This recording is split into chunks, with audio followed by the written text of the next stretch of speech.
Fotor tutorial. 1-minute quick design. Choose the design dimensions right for you. Click a template you like and load it into the canvas. Click text to revise text contents. You can change the font, size, and color. Click Photos and pick something you like to drop into the canvas.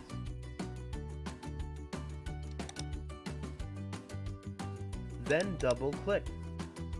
Adjust its position and change its size to make it fit.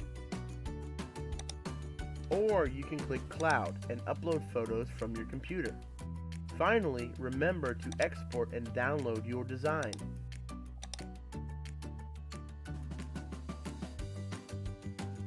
Contact us at support@fotor.com if you have any other questions.